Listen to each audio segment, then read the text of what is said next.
One who suffers, he only seeks for happiness. One who's suffering from any disease seeks for a cure. But a person who is not aware of suffering can never seek for a cure, can never seek for a medicine. So therefore, to start with, at an intellectual level, one should understand properly what the suffering is.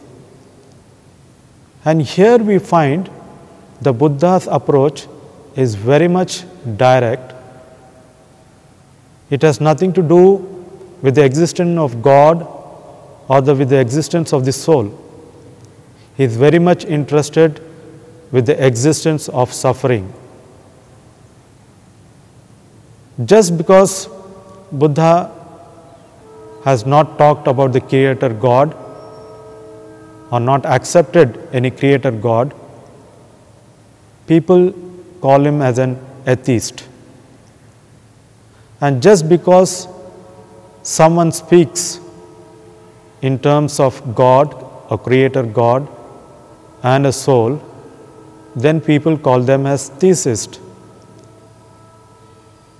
And whereas Buddha, he neither talks of the Creator God or of the soul, but he talks about the suffering of the people.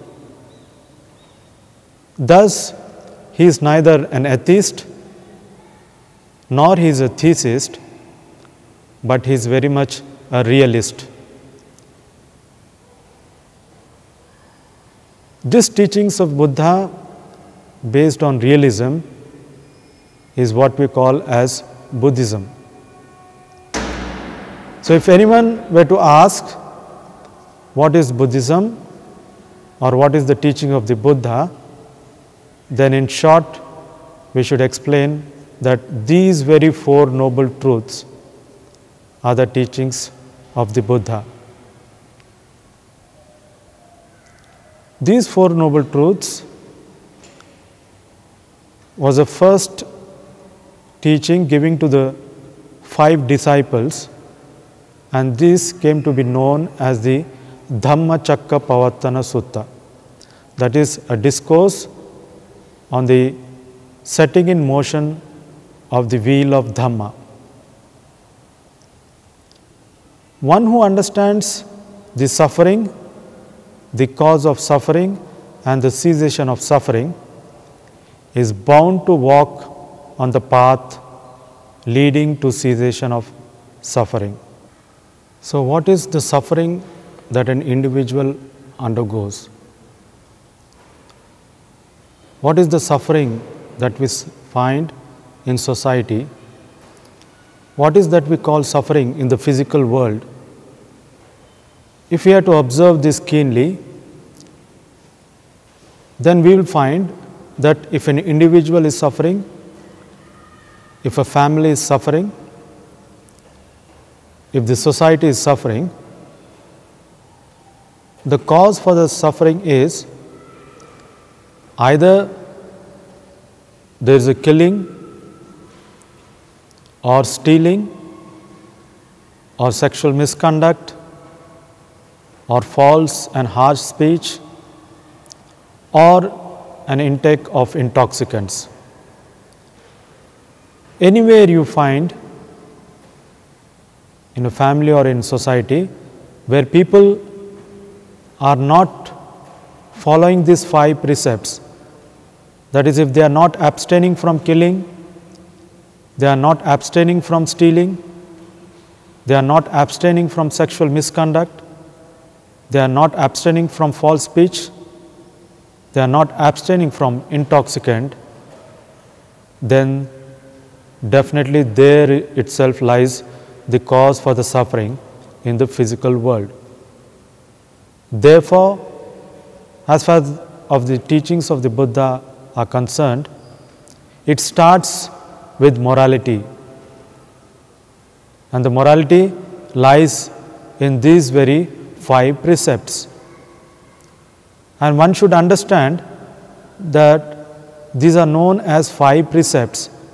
They are not commandments. In commandments, you are threatened. If you don't follow, you will be punished in this manner or that manner, or you will be in hell, things like that. But here, Buddha talks of precepts.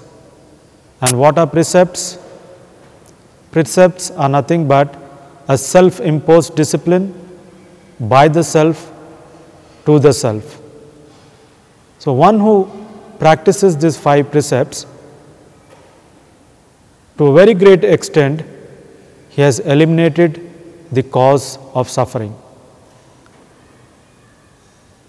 In the physical world, where you can see the main cause for the suffering of an individual or society lies in breaking these very 5 precepts. Therefore, the whole stress of the Buddha's teaching lies on morality, because according to his teachings, where there are no morals, there are bound to be quarrels. And if one has to avoid quarrel both in a family or in society, one should and must practice these 5 precepts. So the other approach to end suffering or to remove the cause of suffering is nothing but to follow these very 5 precepts as taught by Buddha. Now one may say, yes, killing is not good, stealing is not good, sexual misconduct is not good, false speech is not good, taking intoxicants is not good. Any Tom, Dick and Harry may appreciate these 5 precepts. But then what happens when one tries to put it into practice? When one tries to put it into the practice, we find that most of them fail in it. Why?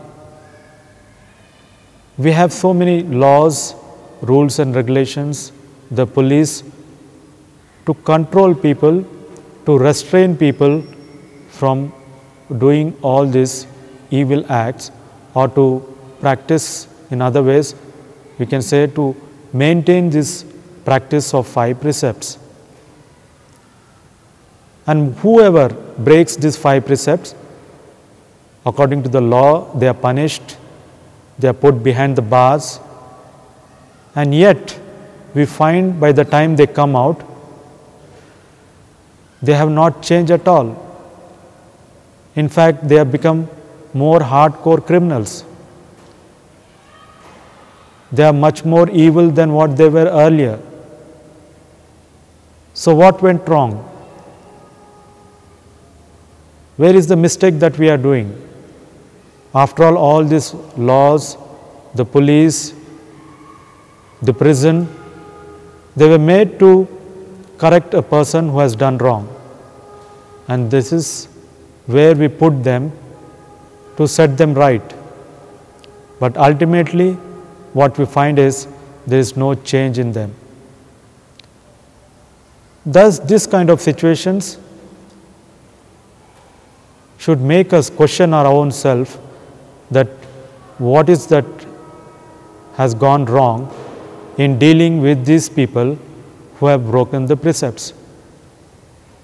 It is not that these very victims or the culprits do not appreciate these 5 precepts.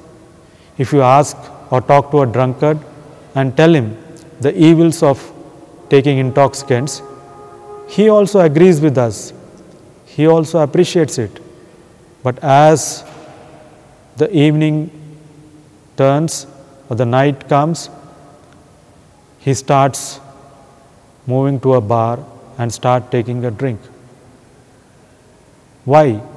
Because he is addicted